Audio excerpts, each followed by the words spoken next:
श्रावण मास प्रारंभ हो चुका था। इसी विषय पर माता पार्वती भगवान शिव से वार्तालाप कर रही थी। बातों में वे भगवान शिव से बोली, प्रभु अगर आप आज्ञा दे तो मैं भक्तों की निस्वार्थ भक्ति की परीक्षा लेने हेतु पृथ्वी लोक पर जाना चाहती हूँ। देवी पार्वती, अगर आपकी ऐसी इच्छा है तो आपको जरूर जाना चाहिए। वैसे भी श्रावण मास प्रारंभ हो चुका है। ये अति उत्तम समय है भक्तों की परीक्षा लेने के लिए। मुझे आज्ञा दीजिए स्वामी।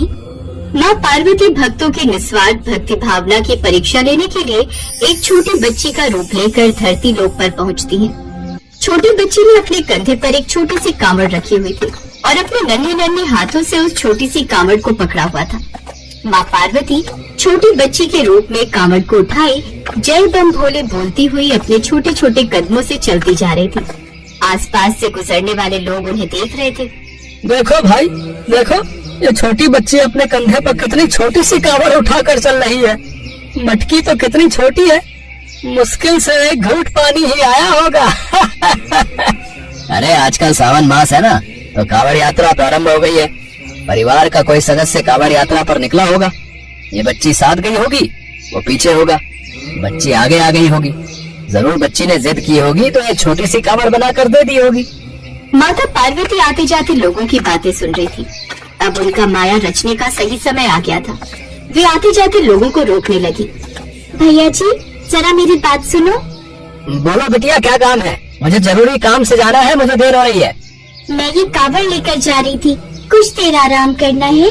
क्या आप मेरी कावड़ थोड़ी देर उठा सकते हो? मैं कुछ देर आराम कर लूंगी।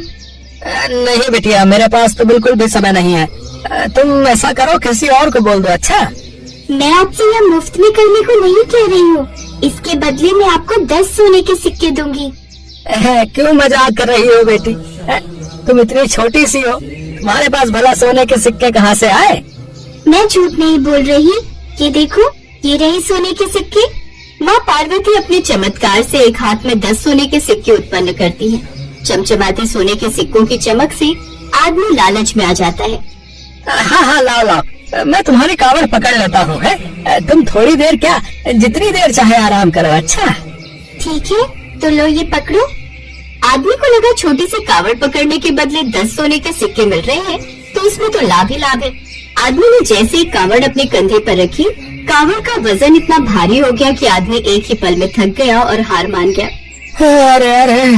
अरे संभालो अपनी कावड़, ये तो बहुत भारी है, ये मुझसे नहीं उठाई जाएगी। अरे भैया, आप मेरी इतनी हल्की कावड़ को भारी बोल रहे हो? जब मैं इतनी छोटी बच्ची से उठा सकती हूँ तो आप क्यों नहीं? फिर आपको अभी सोने के सिक्के नहीं मिलेंगे। अरे कोई बात नहीं, अपने कंधे थोड़ी ना तोड़ने हैं इतनी भारी कावड़ उठाकर। अब तुम और किसी को बोल दो। अच्छा। माँ पार्वती हंसने लगती हैं। उन्होंने जानबूझकर कावड़ का वजन बढ़ा दिया था। उसके बाद बहुत से लोग सिक्कों के लालच में कावड़ उठाने के लिए रुकते, पर स्वार्थी लोगों के लिए वो कावड़ भारी हो जाती थी। माँ पार्वती तो भक्तों की परीक्षा ले रही थी। कौन जानता था कि वह छोटी बच्ची स्वयं देवी पार्वती है। चलते चलते माता पार्वती बहुत से लोगों की परीक्षा ले चुकी थी, पर अभी तक इस परीक्षा में कोई भी सफल नहीं रहा था। कुछ देर बाद एक आदमी अपनी गर्भवती पत्नी के साथ वहाँ से गुजर रहा था। माता पार्वती ने इस आदमी को आवाज लगाई, ओ भैया जरा रुकना तो। सुनो जी, वो छोटी बच्ची हमें बुला रही है, कहीं उसे हमारी जरूरत तो नहीं? हमें रुकना चाहिए। हाँ चलो पूछते हैं। किशन नाम का वो आदमी अपनी पत्नी राधा के साथ बच्ची के पास जाता है। क्या हुआ बेटिया, तुमने हमें आवाज क्यों दी? और तुम्हारे माता पिता कहाँ हैं? भैया, मेरे माता पिता थोड़ा पीछे रह गए हैं। मैं आगे निकल आई और मैं उनकी प्रतीक्षा कर रही हूँ। मैं और मेरे माता पिता कावड़ यात्रा पर निकले थे, पर चलते चलते मैं बहुत थक गई हूँ। मैं अपनी कावड़ को जमीन पर नहीं रख सकती। बापू ने कहा था कि इसे कंधे पर ही रखना होता है। अगर तुम कुछ देर मेरी कावड़ को अपने कंधे पर रख लो तो मैं थोड़ी देर विश्राम कर लूंगी। तब तक मेरे माता पिता भी आ जाएंगे। कितनी मासूम बच्ची है। हाँ बिटिया, क्यों नहीं, मैं तुम्हारी कावड़ को अपने कंधे पर रख लेता हूँ, और जब तुम्हारे माता पिता आएंगे तब तुम उनके साथ आगे चली जाना, ठीक है? अब राधा, तुम कुछ देर वहाँ पर बैठ जाओ, तुम भी थोड़ी देर आराम कर लोगी। हाँ हाँ, चलो बिटिया, हम वहाँ चलकर थोड़ी देर बैठते हैं और कावड़ की बिल्कुल भी चिंता मत करो। मेरे पति तुम्हारी कावड़ को कुछ देर कंधे पर रख लेंगे। पर आपको क्या इसके बदले मेरे से कुछ नहीं चाहिए? आप मेरा ये काम मुफ्त में ही कर दोगे? अरे बिटिया, भगवान भोलेनाथ की पूजा के कार्य के लिए मैं भला पैसे कैसे ले सकता हूँ? और ऊपर से तुम इतनी छोटी सी प्यारी सी बच्ची हो, है?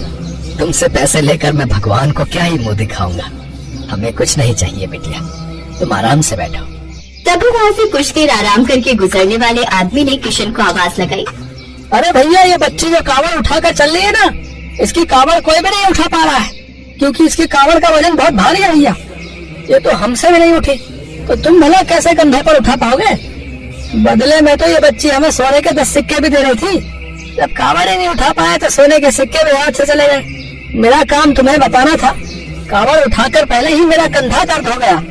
अब थोड़ी देर आराम करके अपने घर जा रहा हूँ, बाकी तुम्हारी मर्जी। हाँ, ये सच है। मैंने सबको यही कहा था कि 10 सोने के सिक्के दूंगी। अगर आपको चाहिए तो मैं आपको भी दूंगी। नहीं नहीं बिटिया, मुझे कुछ नहीं चाहिए। मैं तो बस भगवान भोलेनाथ के कार्य में सेवा दे रहा हूँ, और सेवा का कोई मूल्य नहीं होता। किशन की बातें सुनकर माता पार्वती बहुत प्रसन्न होती है और कावड़ का भार हल्का हो जाता है। किशन कावड़ को उठा लेता है और माता पार्वती अपने रूप में आ जाती है। किशन और राधा माता पार्वती को देखकर हैरान रह जाते हैं। माता पार्वती, आप और एक बच्ची के रूप में कावड़ यात्रा पर? हाँ किशन, मैं भक्तों की परीक्षा लेने के लिए धरती पर आई थी और तुम्हारी निस्वार्थ भक्ति देखकर मैं बहुत प्रसन्न हूँ। मैं चाहती हूँ इस कावड़ यात्रा को तुम पूरा करो। कावड़ यात्रा करने से तुम्हारे जीवन में सारे दुख दर्द दूर हो जाएंगे और तुम्हारे जीवन में खुशियों का आगमन होगा। भगवान भोलेनाथ के साथ साथ मेरा आशीर्वाद भी तुम पर सदैव बना रहेगा। जाओ किशन, इस कावड़ यात्रा को पूरा करो। मेरी कृपा से मार्ग में तुम्हें कोई कष्ट नहीं होगा। किशन और राधा को आशीर्वाद देकर माँ पार्वती अंतर्ध्यान हो जाती है और भगवान शिव के पास कैलाश लौट आती है। भगवान शिव भी कैलाश पर्वत पर बैठे माँ पार्वती की इस पूरी लीला को देख रहे थे। किशन राधा को घर भेज देता है और खुद वहीं से कावड़ यात्रा को पूरा करने के लिए निकल पड़ता है। किशन बहुत खुश था कि आज साक्षात माँ पार्वती ने उसे दर्शन दिए। किशन कावड़ यात्रा पूरी करके वापस लौटता है। राधा के साथ मिलकर मंदिर में शिवलिंग की पूजा करता है। किशन ने सपने में भी नहीं सोचा था कि वो कभी कावड़ यात्रा पर भी जाएगा। किशन और राधा की निस्वार्थ भक्ति ने आज उनके जीवन को सुख समृद्धि से भर दिया।